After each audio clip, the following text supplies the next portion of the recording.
Hello students, welcome to my class. आज के class में हम लोग चैप्टर नंबर 5 पढ़ने जा रहे हैं, जिसका हेडिंग है सामाजिक समूह या सोशल ग्रुप्स, जिसमें हम सामाजिक समूह का अर्थ, सामाजिक समूह की विशेषताएं, सामाजिक समूहों का वर्गीकरण और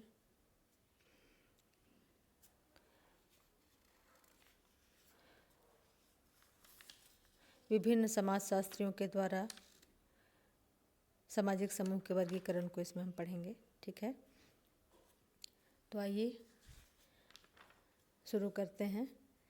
सबसे पहले हम ये देख लें कि सामाजिक समूह क्या है। ठीक है, जब दो या दो से अधिक व्यक्ति किसी सर्वमान्य हित, जानकारी, उद्देश्य या मान्यताओं के आधार पर आपस में एक दूसरे से संबंध स्थापित करते हैं, तो उसे हम सामाजिक समूह कहते हैं।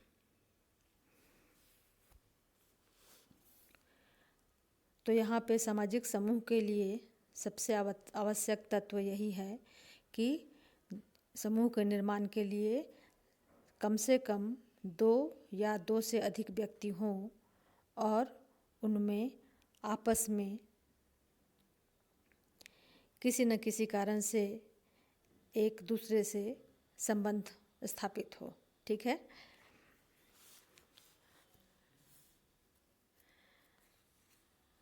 सामाजिक समूह उन सामाजिक प्राणियों का एक संग्रह है जिनके बीच किसी न किसी प्रकार का संबंध पाया जाता है। ठीक है, तो आइए हम देखते हैं सामाजिक समूह की विशेषताएं क्या क्या है ना। पहला है एकाधिक व्यक्ति। तो समूह के निर्माण के लिए सबसे पहली आवश्यकता किस बात की है कि एक से अधिक व्यक्ति जब आपस में मिलते हैं किसी खास उद्देश्य से, तो वहाँ पे धीरे धीरे समूह का निर्माण होने लगता है। दूसरा है व्यक्तिगत संपर्क आवश्यक नहीं। समूह के निर्माण में यह आवश्यक नहीं है कि समूह के सभी व्यक्ति एक दूसरे को जानते पहचानते ही हों।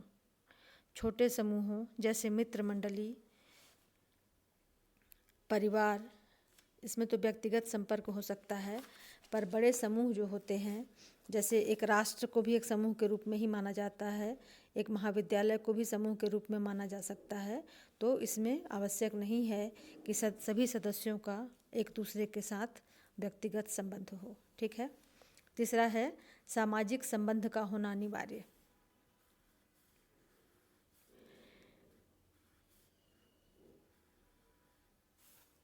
चौथा है अंतःक्रिया का एक निश्चित स्वरूप।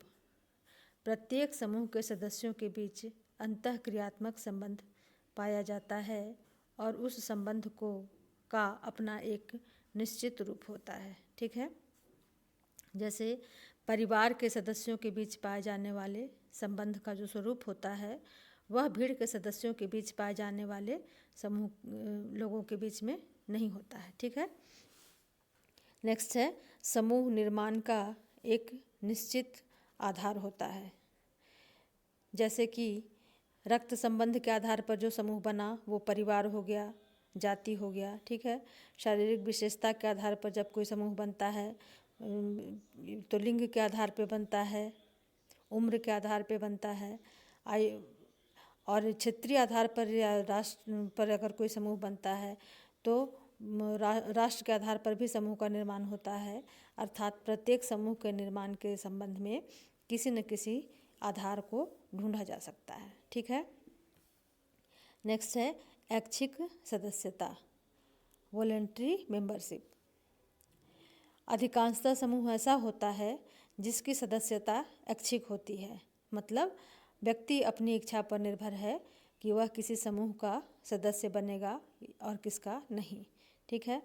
नेक्स्ट है समान हित, स्वार्थ या उद्देश्य, कॉमन इंटरेस्ट और ऑब्जेक्टिव्स। एक समूह के सदस्य कोई न कोई समान हित, स्वार्थ या उद्देश्य के द्वारा आपस में बंधे होते हैं। नेक्स्ट है नियंत्रण का कोई स्वरूप।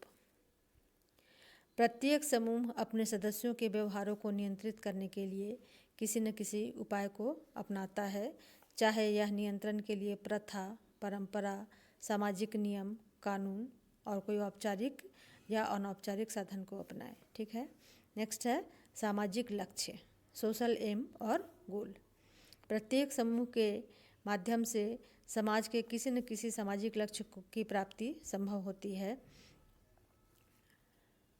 समाज के लक्ष्य समय समय पर बदलते रहते हैं, अतः समूहों के सामाजिक लक्ष्य भी स्थिर नहीं बल्कि परिवर्तनशील होते हैं। नेक्स्ट है अस्तित्व की कुछ अवधि, सम ड्यूरेशन ऑफ एग्जिस्टेंस। समूह की एक और उल्लेखनीय विशेषता यह है कि प्रत्येक समूह के अस्तित्व की कुछ न कुछ अवधि होती है और इस अवधि को नापा जा सकता है। जैसे कि कुछ वर्ष के लिए हो सकता है। ठीक है। कुछ जैसे एक परिवार और का समूह जो है वो लंबे समय के लिए हो सकता है, और एक भीड़ है या किसी थोड़े से कार्य के लिए कुछ लोग एकत्रित हुए हैं, आकस्मिक भीड़ है, तो उनका संबंध ये सब भीड़ का जो टाइम है, ड्यूरेशन है, वो बहुत कम देर के लिए हो सकता है। तो इसीलिए हर समूह का अस्तित्व के लिए कुछ अवधि फिक्स होती है। इसके बाद हम देखते हैं कि समूह का वर्गीकरण। ठीक है।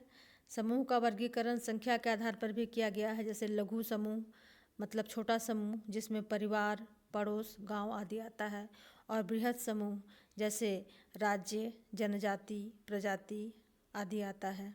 स्थिरता के आधार पर समूह दो प्रकार के होते हैं। स्थिर समूह परिवार, गांव, नगर, तथा अस्थिर समूह जैसे भीड़, और इस प्रकार से विभिन्न आधार पर समूह का वर्गीकरण किया गया है, जिसमें मुख्य रूप से जो आवश्यक है आपकी जानकारी के लिए वो हम बता देते हैं कि अंतः समूह एवं बाह्य समूह, इन ग्रुप एंड आउट ग्रुप। तो अंतः समूह क्या है देख लेते हैं। अंतः समूह या इन ग्रुप, इस शब्द का प्रयोग सर्वप्रथम समनर ने अपनी पुस्तक फोकवेज में सन 1907 में किया था। अंतः समूह को इन्होंने अपना समूह कहा है, अर्थात अंतः समूह के सदस्य उस समूह को अपना समूह समझते हैं और उसी रूप में व्यवहार करते हैं। अंतः समूह को अपना समूह समझते हैं।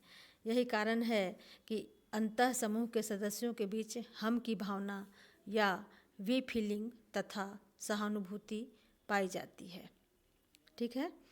जैसे कि अंतः समूह हम परिवार को कह सकते हैं या मित्र मंडली को कह सकते हैं, जिनमें कि हम किसी भी सदस्यों के साथ हमारा फेस टू फेस या आमने सामने का संबंध होता है, व्यक्तिगत संबंध होता है, और इन लोगों के बीच, अपने परिवार के बीच हमारे मन में वह हम की भावना होती है, भी फीलिंग होती है, और इनके दुख सुख और किसी भी चीज़ का हमारे जीवन पर भी असर पड़ता है और हमारी भावना उनसे जुड़ी रहती है। इसी भावना को वी फीलिंग कहा जाता है। ठीक है। इसके बाद है बाह्य समूह। यह समूह दूसरों का समूह या आदर्श ग्रुप है। तो दूसरे का समूह कहने का मतलब ही है कि वो पराया है, आपसे हटके है। ठीक है। तो उसके प्रति मन में न तो हम की भावना होती है और न ही सहानुभूति या सहयोग की भावना होती है। ठीक है। उसके सुख दुख के साथ व्यक्ति का कोई संबंध नहीं होता। तो बाह्य समूह हम किसे कहेंगे? जैसे कि मान लेते हैं कि हम शिक्षा पाने के लिए किसी महाविद्यालय के विद्यार्थी बने, या फिर हम अपने शहर से जाकर, या हम किसी क्लब के मेंबर बनते हैं। तो इस तरह से अपनी दूसरे प्रकार की आवश्यकताओं की पूर्ति के लिए जब हम किसी दूसरे समूह में संबंध स्थापित करते हैं, जिनका कि हमारा व्यक्तिगत जीवन से कोई ज़्यादा सरोकार नहीं है, तो वैसा समूह जो है वो हमारा पराया समूह होता है, या बाह्य समूह, बाहर का समूह होता है। ठीक है, कि इनके साथ हमारा संबंध सिर्फ बहुत बाह्य समूह के सदस्यों के प्रति हमारी कोई सहानुभूति नहीं होती है। ठीक है, इसके बाद है सदस्यता समूह एवं संदर्भ समूह। ठीक है, तो सदस्यता समूह वह है जिसमें व्यक्ति जन्म लेता है या जिसके सदस्य के रूप में उसकी पहचान होती है। जैसे व्यक्ति जिस परिवार, जाति, धर्म, गांव या नगर के सदस्य के रूप में पहचाना जाता है, वह उसका सदस्यता समूह होता है। ठीक है, और संदर्भ समूह, संदर्भ समूह या रेफरेंस ग्रुप, ये सदस्यता समूह और संदर्भ समूह की अवधारणा को प्रसिद्ध समाजशास्त्री या मानवशास्त्री रॉबर्ट के मर्टन ने दिया है। तो संदर्भ समूह या रेफरेंस ग्रुप जो है, सदस्यता समूह को हम मेंबरशिप ग्रुप कहेंगे एंड संदर्भ समूह को हम रेफरेंस ग्रुप कहेंगे। तो संदर्भ समूह या रेफरेंस ग्रुप वह समूह है जिसका व्यक्ति सामान्य रूप से सदस्य तो नहीं होता, परंतु वह उसका सदस्य बनने की आकांक्षा अवश्य रखता है।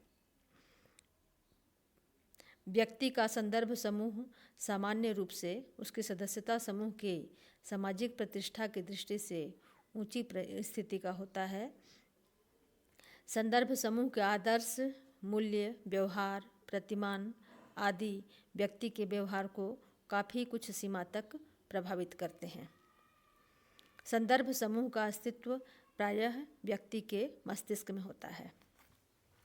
तो संदर्भ समूह या रेफरेंस ग्रुप जो है वो हमारी एक परिकल्पना होती है, हमारा एक लक्ष्य होता है। ठीक है, जैसे कि आज के समय में आप एक विद्यार्थी हैं, लेकिन भविष्य में आपको IAS ऑफिसर बनने की आपकी इच्छा है, आपकी कामना है। तो यही जो कामना है, यही संदर्भ समूह हुआ कि IAS ग्रुप के आप सदस्य तो नहीं हैं, लेकिन भविष्य में आप चाहते हैं कि आप भी IAS बने और इसके लिए आप प्रयास करते रहेंगे। तो यही जब हम किसी अच्छे सामाजिक प्रतिष्ठा या किसी अच्छे पद की प्राप्ति के लिए जब हम कोई प्रयास कर रहे हैं, उसका जो एक ताना बाना हमारे दिमाग में चल रहा होता है, वही हमारा संदर्भ समूह या रेफरेंस ग्रुप कहलाता है। ठीक है, जैसे किसी बच्चों का है कि वो आगे चल के प्रोफेसर बनेंगे, किसी का है कि वो बड़े एथलीट बनेंगे, स्पोर्ट्स में जाएंगे, तो अभी उसके लिए वो प्रयास कर रहे हैं, लेकिन भविष्य में वैसे बनने की उनकी कामना है, इसलिए वो जो है वो उनका संदर्भ समूह या रेफरेंस ग्रुप कहलाएगा।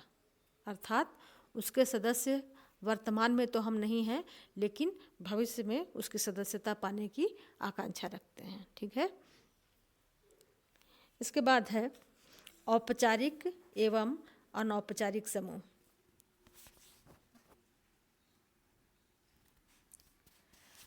तो औपचारिक एवं अनौपचारिक समूह हम अगले क्लास में आप लोग को बताएंगे। तब तक के लिए धन्यवाद।